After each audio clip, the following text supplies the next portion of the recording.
Welcome to Back Porch Pilgrimage, Episode 10. Thank you for joining me on the journey. In the months leading up to me taking my first steps on the Camino, I did what I suppose most every pilgrim does these days. I read blogs of people who had walked it. I read a book or two. I joined a couple of Facebook groups. I watched YouTube videos. All of this research, if I'm being honest, was as much about alleviating my nervousness relative to all of the unknowns of such a trip as it was about getting prepared. The truth is, I've never been a particularly good planner. Details are not my forte. I'm a big picture guy. As an example, I know folks who watched multiple videos on how to pack your backpack, while I got a list of the gear that one should take along off of a blog site a few weeks ahead of leaving. And I didn't get all of the gear packed until an hour or so before I left my house to catch the plane to Paris. As it happens, we were somewhere over the Atlantic Ocean when I realized I had left the book on a chair in my office. The book is A Pilgrim's Guide to the Camino de Santiago by John Brierley, which is recognized as one of the leading sources of information for a pilgrim walking the way. This book has been field tested by thousands of pilgrims. It has maps and historical notes and contact and price information for albergues, along with oodles of helpful hints for navigating the journey. Many consider it the first thing you put in your pack to avoid doing what I had done. When I realized what had happened, I had my usual moment of self-recrimination. See? This is what happens when you are a last-minute Lucy. Now what will you do? What an awful mistake. After I took a few deep breaths, I did what any intrepid 21st century pilgrim would do. I logged on to the plane's onboard Wi-Fi, put Amazon.com into my internet browser, and bingo, I'm in the store looking for a Kindle version of the guidebook to download onto my phone. As it happens, in 2019, the Brierley book was not available in Kindle format. But I managed to find another guide that was. Now, the one I downloaded didn't have the depth of detail I remembered from Brierley's guide, but it did have enough information that I felt I wouldn't be totally lost once I started.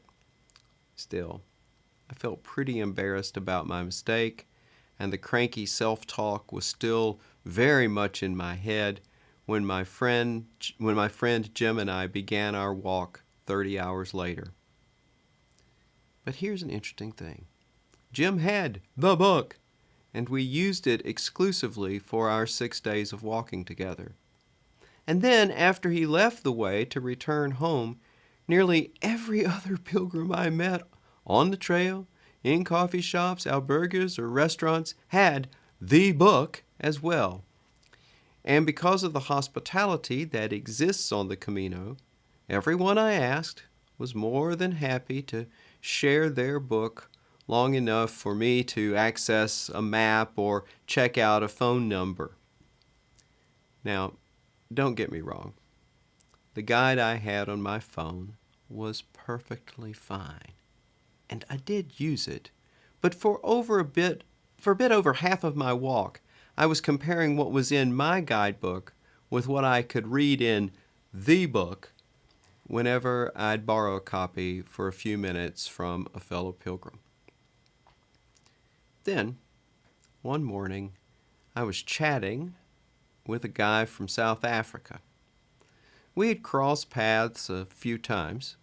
We never walked together, but we seemed to have a similar need for a coffee at about the 5-kilometer mark of any given day's walk.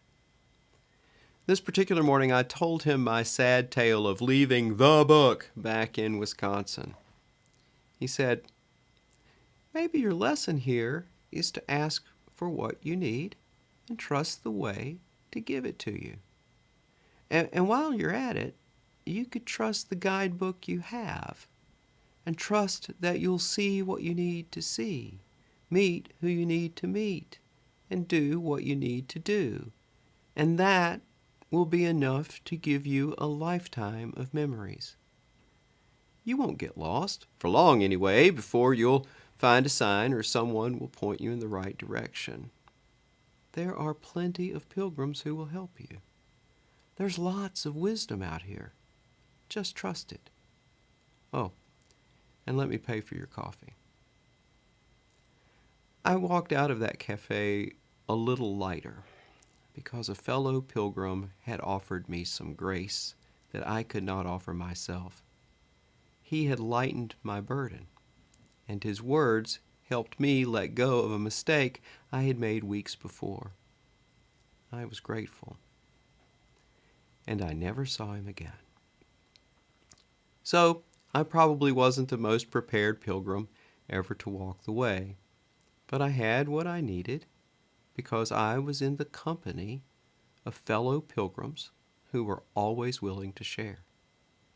They shared expertise, they shared first aid items, they shared food, they shared stories, they even shared the book. But the more I trusted what it is to walk the way, the less often I needed to consult someone else's book. The one I had was quite enough because I had a community of people to help me along the way. One of my favorite quotes of the past few years is from an American meditation teacher named Ram Dass, who died in December of last year. The quote is, "We're all just walking each other home." There are lots of guidebooks packing self-help bookshelves everywhere. Each one, in its own way, claims to be the book that will help you solve the problem of being you. Plenty of my fellow Christians claim the Bible is the book. But more than a book, what we need are neighbors, friends, companions, and fellow pilgrims through this life to share a laugh or a bit of wisdom or a word of encouragement. We cannot do life alone. We need the company of one another. Sometimes we're the ones in need of assistance, and sometimes we're the one who can offer the assistance. When in doubt, find a way to lighten someone's burden and share a word of grace. Because, well, we're all just walking each other home.